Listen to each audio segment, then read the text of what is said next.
Oh yeah, he's a sociopath. That show totally showed that like he's a serial killer. He's just manifested it in a healthy way in that world. Because he even says it, dude, all we got to do is put on these suits and we can kill as many bad guys as we want, as long as they're bad guys.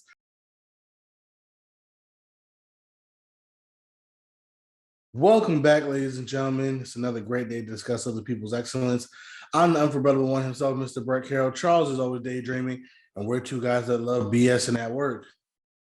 Yep. We're here today to give our spoiler review. It's a little late, but we're on brand. Our spoiler review for the one, the only Peacemaker, the show on HBO Max, spinoff show from the Suicide Squad, starring John Cena as the main character, Peacemaker, in another wacky James Gunn clusterfuck of a show. And damn it, I loved every second of it. Yeah.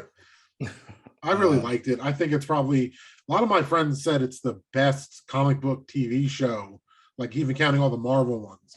I think it definitely has an argument because it's funny as hell. John Cena is the star of the show, but I don't think anyone kind of expected him to be so damn awesome at the role. So I don't know. I feel like I'm biased towards, like, this is made for me. I'm a pro wrestling fan. I liked John Cena before it was cool to like John Cena. Like, I was in high school when he was just coming up. And I've always been a fan of his, like, movies, all the stuff, the entertainment stuff.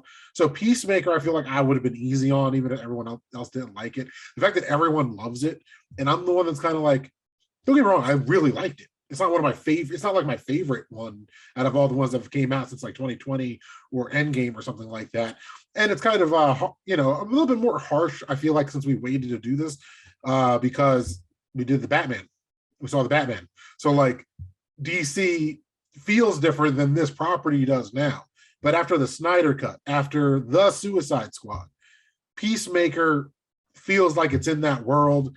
This is a spoiler review, so everyone should already understand that from the fucking title of how we title these things. But anyway, because we always say post spoiler discussion. So it's like, if you click on it, what the fuck you think you were clicking on? But I really liked how they paid off, more or less, all the references to the Justice League at the end. The fact that they got Jason Momoa and Ezra Miller, right? That's his name. Guys, I don't remember names that well. The fact that they got those two dudes to reprise their roles, even for that cameo, is amazing. The fact that Flash is ripping on Aquaman for fucking fish is amazing. The fact, I'm happy that Jason Momoa doesn't take himself that seriously. He's like, I would never say this joke. Shit's funny. Like, just say it. Like, you know what I mean? Like, that's exactly what Friends would do in the situation too. Like, if Flash is really close to him now. Here's a really cool part about it. They shot that on the set of Guardians 3.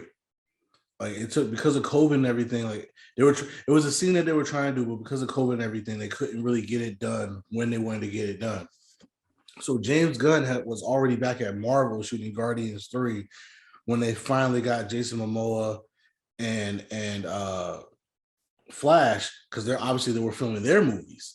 And so Marvel and Disney said, yeah, go ahead. Like, that's fine. Shoot that scene. Yeah, Disney and Warner Brothers do not think of the rival, air quotes rivalry between DC and Marvel, because a rising tide raises all ships, guys. Like, if Suicide Squad and James Gunn's job is great for DC and he's doing great for Marvel, they're not mad at each other. They're not competing, because the fact that we're all hype over this shit is more money for them.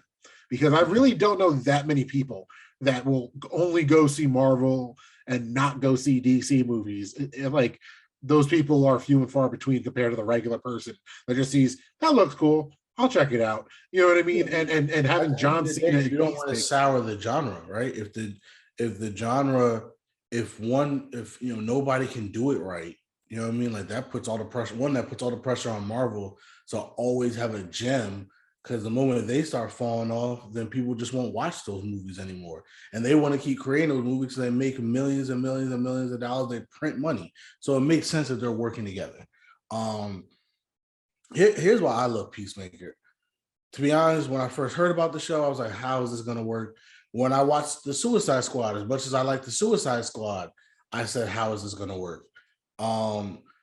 Peacemaker didn't seem like a redeemable character that you would want a whole series on after that movie. And we did our spoiler review for the Suicide Squad. Again, good movie, but I feel like I the think me and casting. you were so pleasantly surprised with that movie that we were so like forgiving for some of the things we probably would have been harsher on if it was Marvel, but at the same Right. time, like it's John Cena. Let's be real. Like this Yeah, character would be a but lot more harder to I guess redeem. my thing is when I came out of the Suicide Squad, the last thing I was thinking of, oh yeah, I can't wait to see Peacemaker.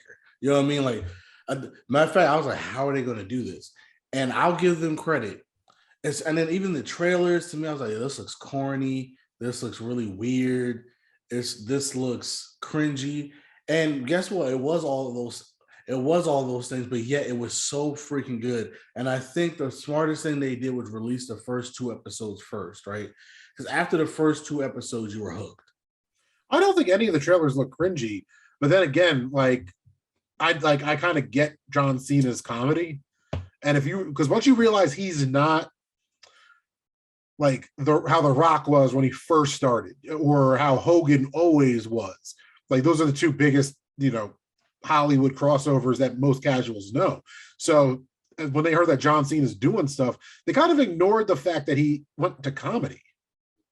Like he really wasn't going into the Marine. I don't know if you ever saw the Marine. That's a straight up action popcorn Yeah, action movie. I remember the rain. Yeah. Yeah, but like ever since then, most of the roles he's been in have been comedies.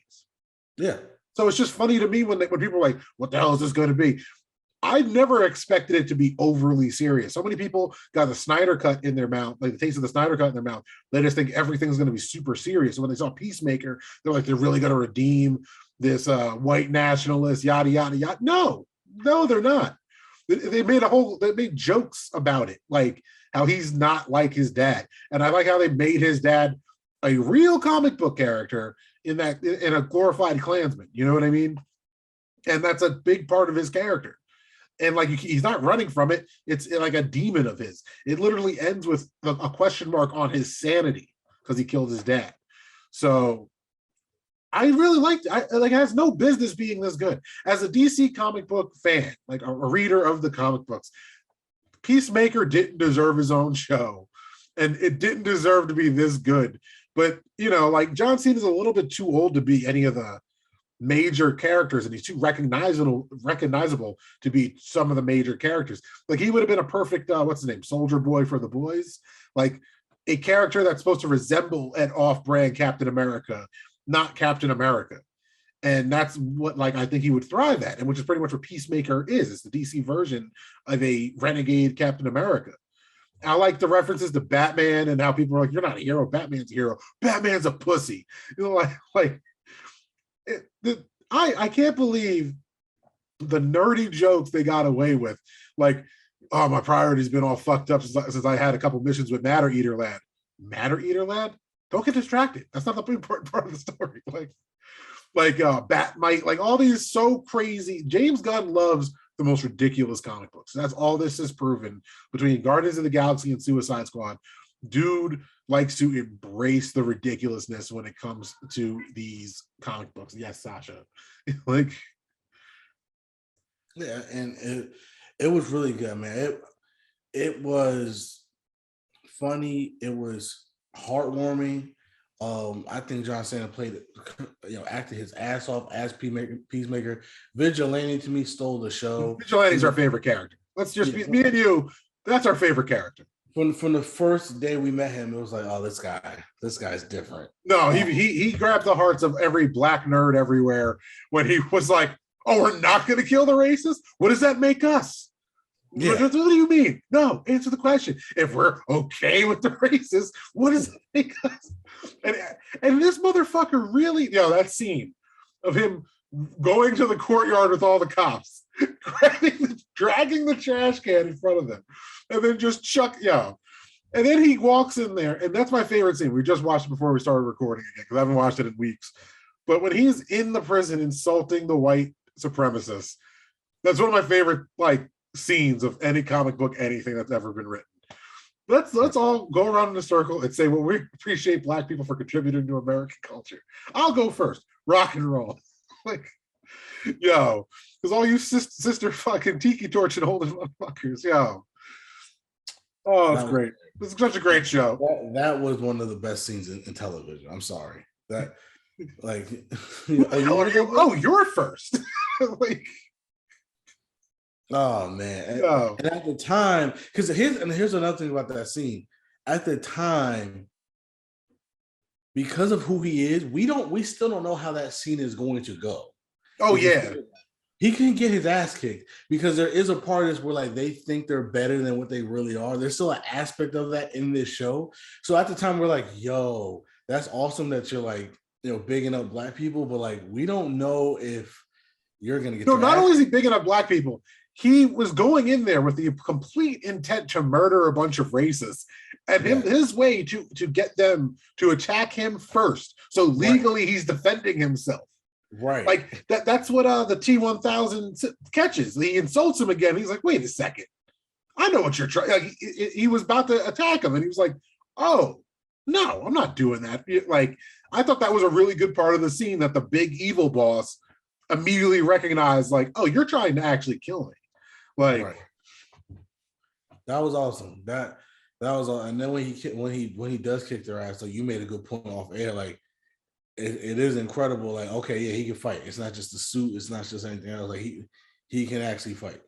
So oh yeah, he's a sociopath. That show totally showed that like he's a serial killer. He's just manifested it in a healthy way in that world. Because he even says it, dude, all we got to do is put on these suits and we can kill as many bad guys as we want. As long as they're bad guys, people are cool with us killing them. Like, and he doesn't react to emotional cues like people like he's like he's pretending to. He's like, oh. And when he does that awkward, like I'm gonna pat him on the back, and he's just like the big dude, diebeard. He's like, oh, he's like, that's weird, man. Stop. Like, like just don't do anything. Like those little things that he doesn't know how to react to emotions. That's like actually scary. Like, and the diebeard dude, I think it was Screen Junkies on YouTube. I think it was them. It was either Screen Junkies or Screen Rant, one of the guys. They're completely not the same thing. But they pointed out that like they're all broken people. The whole crew in this show are all broken people. But the only one that's like open about how fucked up he actually is and feels is the dude Diebeard. He's the only one. Because at the end, he said, the only reason I fought is because I thought no one would ever notice. And I didn't know how to react. That was the only character reveal of his. And if you think about it, because he's in the moment, he's kind of like, no, of course I'm fucking scared. No, of course I don't want to do this. I had a good job, but now I'm not. I technically don't exist on this mission that doesn't exist anymore. This shit's scary. Little fucking moments of like, he's the only one acknowledging how fucked this situation is. Mm-hmm. And he's being a hero. Because there was more than a couple of times where that motherfucker showed up and saved the day out of nowhere. And you're just kind of like, oh shit, cool. Like, because tell me you weren't thinking he was going to be the one like the double cross the crew or some shit. But every single episode, he's the one saving the day, and it's pretty much Peacemaker, Vigilante, and Diebeard. That's like the trio of friends in the show.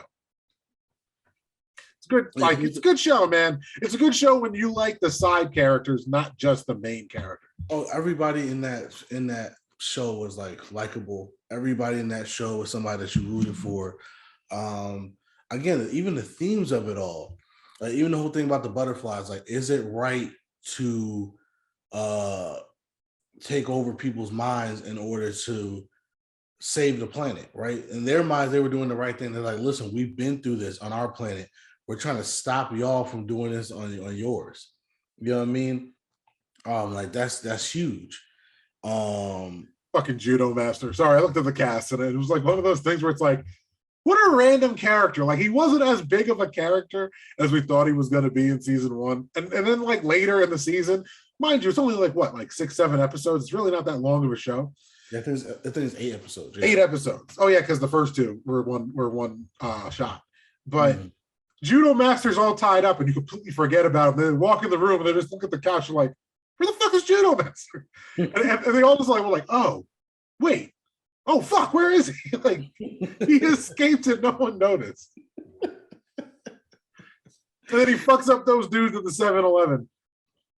Just cause. No, because they were fucking with him for no reason. Yeah. And he was just eating his chips. He was just looking at them like, You're really gonna make me fucking hurt you. Like, if James Gunn could do more shows like this, like how good would like a show that takes place in Gotham, like a live action Harley Quinn be? If he like if James Gunn was running it and this was like the direction he took it. Because Harley Quinn, the animated series, I haven't finished it yet. It's really good. But it's really good. It acknowledges the ridiculous world this has to be. Mind you, when people wouldn't live in Gotham, like you said that in the Batman spoiler, like why would people historically ever want to live in that city? And it's just funny to me because it sounds like, bro, do you see our own world? Like how crazy this shit would be 100 years ago if we pulled people out and said some shit that was going on. They'd be like, why does anyone live there? And we'd just be like, shut the fuck up. They just do. What do you mean? Like people live where they live. Like, what do you mean? Why do we live here? Like, there was a whole town in America in real life that had lead in the water, and no one moved. Like, because most time people just can't move. So Gotham and where the fuck was this taking place? I can't remember now. It was a made up town called. I'm not gonna pretend to know the name of the town, but it was some town in the Midwest. No, was it the Midwest? Because I was like, this is the middle of nowhere, right? Like, I think it was Ohio, honestly.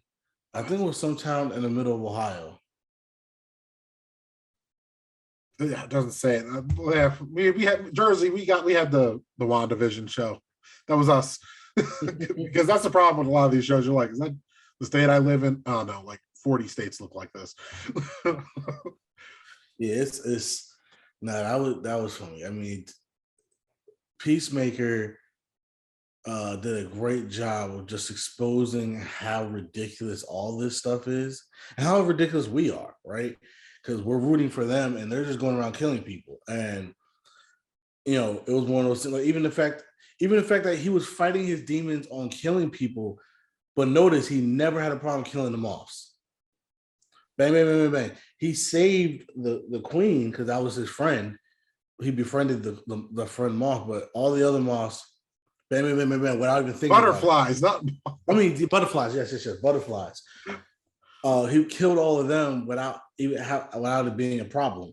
But other people, he was like, I don't know if I can kill them. He literally has repeated more than once as the character of Peacemaker. John Cena has repeated, I'll kill for peace. I don't care how many men, women, and children I have to kill to get it. Like, he's said that more than once.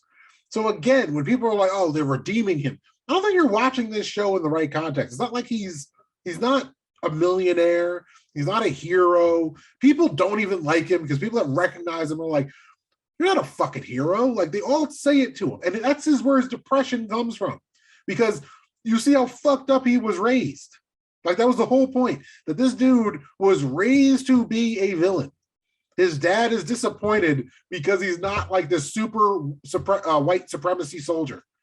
Like it's relative. Like, yeah, you're right. He's not, he's a murderer. Like, he's a cold-blooded killer at that. And he'll do anything in the name of justice, which is like the worst part, air quotes on justice, which is like the worst part of like our American culture, is if you think you're doing the right thing, you do a whole bunch of horrible shit. It's okay because you thought you were doing the right thing, which is just fucked up. But you saw in this show, what was it, the White Knight, or they called him? The White Dragon. The White Dragon. One, yeah, okay, he's a clan member, but that's a sick fucking character design. Like it's fucked up, but like that's one of the coolest character designs of a C-tier villain you're ever gonna see.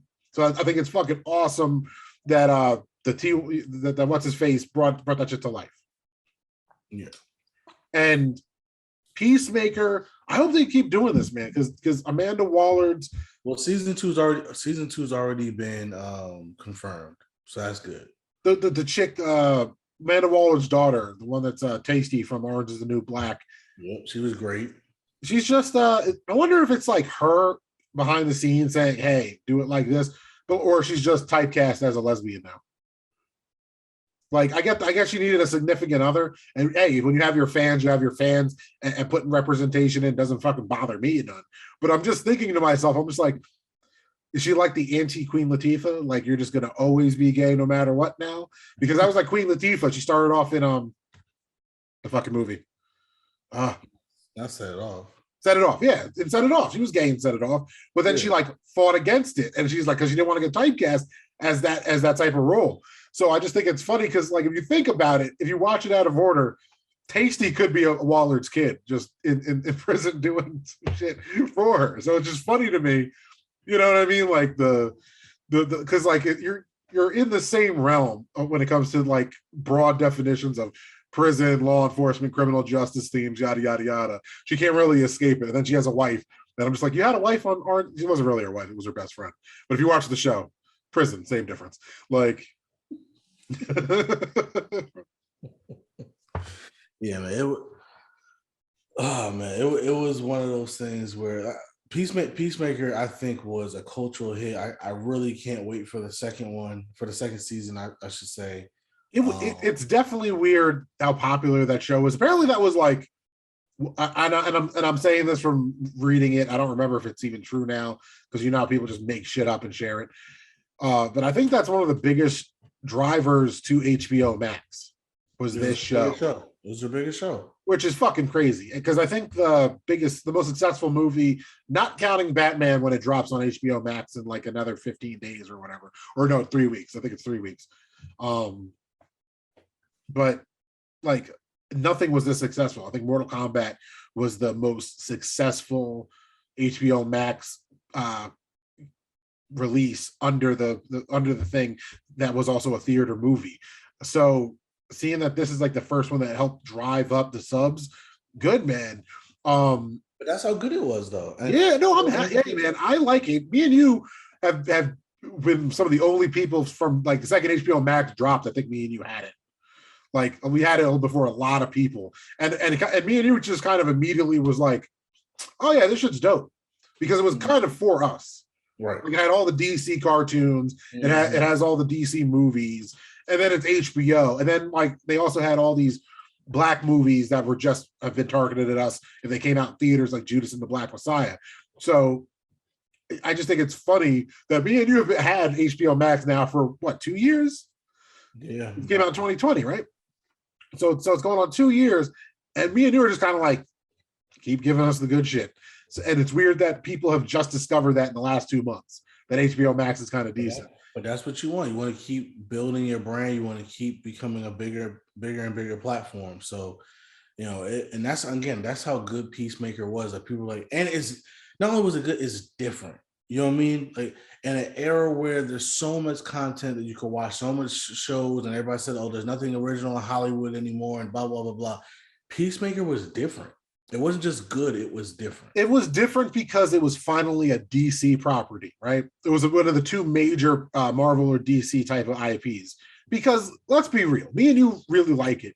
But me and you, if it wasn't as popular, I think me and you would say it was because we already have The Boys.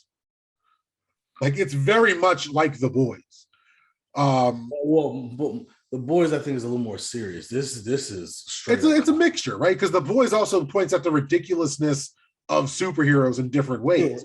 Because you can't tell me, man, that John Cena, in a different world, John Cena cast as Homelander is good. Like, I want him as Soldier Boy because let's be real, John Cena, Captain America. If you're even watched wrestling at all, you already know why I'm making that connection. But I don't know. I'm here for John Cena in these action movies and superhero movies. The only reason I'm kind of like, damn, it's such a big hit, and this is the 100% nerd reason, because he can't fight Black Adam. John Cena and The Rock had a rivalry in wrestling, right? And they're both in the DC universe, and you can have a moment. You can just have that moment, right? Well, no, so they had a whole video about that. John Cena already came out and said he wants to do it, right? That's because he likes comedy and he's going to get murdered in 3 seconds. Like, well, no, they said, they made a good point. They could always say that he has a helmet that nullifies Black Adam's magical powers. So now it's just a one-on-one fight. You know what I mean? So if The Rock doesn't hit the rock bottom, we're fucking up. I'm just saying, like, there has to be one move when Peacemaker's fucking him up, he has to catch him and then just rock bottom his ass. Because, guys, what are we doing this for? It's all for fun. If we can't have two wrestlers that wrestle at WrestleMania in real life while they're superheroes, have at least one reference to them being wrestlers. Are we even having fun? It's like we got a Aquaman fucks fish joke in this show. Like every internet meme that Superman's an alien that's in the poop play. like, do you understand the ridiculousness that we've already accepted and said, yeah, this is cool. So like, fuck it, man. Why don't you go fuck a fish? I don't do that, man. You don't? Oh, fuck you. Fuck you, Barry. Fuck you, Barry. Which is, that the funniest part about that scene is that it only adds to like the growing friendship in the Justice League too. That the Flash and Aquaman after the Snyder, if you watch the Snyder cut, their friendship makes more sense than if you just watch the Whedon cut 6 years ago. So I just think that's hilarious. That like, also it's hilarious because Gal Gadot and Henry Cavill just definitely couldn't be bothered with that. Yeah, there were silhouettes. Gal Gadot, I think, is filming something. I think Henry Cavill, probably when this was filming, was doing The Witcher. Yeah, they were both filming stuff at the time. Yeah, it had to be The Witcher. Do you watch The Witcher? I have not watched The Witcher. I heard it's really good though. Okay, so that shit is like Thrones in the sense that like it just throws you into the world. I never played the games, but just so you know, because trust me, bro, me and Asia had to rewatch the whole first season, like before the second one came out, just because we're like, I get like half of this. So just go through it, but it's a fucking dope show. It's more or less like a Monster of the Week format. But like, you like Avatar, bro, you'll get it. They're questing. And then you know how quests go. You're like, this episode is over here. This episode's over there. It's I like it. That's the best way I can say it, because this is not the Witcher spoiler review. So anyone that's listening, it's like, don't fucking ruin it. Don't worry, I'm not. Like, I didn't even finish season 2 yet. So, but Henry Cavill, just because he gets a pass, because all the shit he makes that's for us nerds, he gets a pass not doing this random cameo for Peacemaker. Just so everyone knows. So at least for this nerd's heart, it's cool, bro. I don't know what Gal Gadot was doing, but she's Wonder Woman. She can do whatever the hell she wants. I think she's filming that Cleopatra movie, which shouldn't be a thing, but whatever. Actually, it should. Want to know why? Because Cleopatra wasn't black. Cleopatra was she spoke 11 languages and was the first Egyptian ruler in hundreds of years to actually speak Egyptian. She was part of the I always say the fucking name wrong because I read it. Ptolemaic kingdom, right? Which was after Alexander the Great. So after the Greeks already conquered Egypt, and then generations later is Cleopatra, the one you're thinking of. So when I saw people saying, oh, they're whitewashing it, Cleopatra was black. No, the fuck she wasn't. We have artwork of Cleopatra. She was tan, but like she was Greek as fuck. Like inbred Greek. Like, I like history. I like history. I hate whitewashed Hollywood. But when I saw Black Twitter getting all up in arms about this, it hurt my soul, because I was like, open a fucking book, like just see when in history this was, like, and you'll know that Gal Gadot is probably a really good casting. Want to know why? Because she's hot enough to be Cleopatra, and we believe that she's smart. Because one of the coolest parts about Cleopatra, and we'll wrap up in a second, but one of the coolest parts about her historically is that she was okay. Like, most people said she was attractive, but her attractive came from because her personality and how smart she was. Again, she spoke 11 languages, y'all. That's insane. That's insane for today, let alone back then. Not only could she speak it, she could speak it conversationally, and she was known to like make people laugh. So picture this bad woman, queen, speaking all the languages that you think are in the world, and she's a man of the people because she's the first one that's ruled over Egypt in forever that actually speaks Egyptian. That's awesome. Yeah. And this was your history lesson brought to you by the Dope Blog. You can find me at Never For Brett. That's NEVA_4 BRETT_ME on Instagram and Twitter. Didn't expect to go on a Cleopatra rant. I did not, but hey, we're here. See, this is why I don't fucking bother with the combine and shit. I know shit like that. Come at me for that, not men practicing in their underwear. Catch me at Not the Chuck D on all the socials. We're at www.thedope.blog, FD_dope blog on Instagram, the Dope Blog, all one word, on Twitter. Go ahead. If you're watching this on YouTube, please like, share, and subscribe, and join us next time as we discuss the history of Cleopatra. Yo, if you want more random history rants from me, just holla at me, guys. I got so many of these random history rants in me that it just annoys me. Just annoys me. Next time, why Jesus was Jewish. If you don't know that, yeah, we failed you. I just wanted to make you mad. Bro, there's stupid people though. There's people that don't know that. There's people that don't know that. Like, you can't just say that. Jesus was Christian, guys. Bro, oh my God. Oh my God. The amount of people, you're gonna piss off people. Like, there were people like, he was actually black. And it's like, no one ever picked up a fucking Bible. No one ever picked up a fucking Bible. Like, we know where he was from, guys. Whatever. You see, you're trying to do this. Trying to get me to keep going. Join us next time on Charles History with Charles. What else could piss me off? Oh, know your history. Do your own research. Pick up a fucking encyclopedia, maybe, because none of y'all ever fucking did that, apparently. I know it's gonna piss you off. Carson Wentz got traded to the Giants.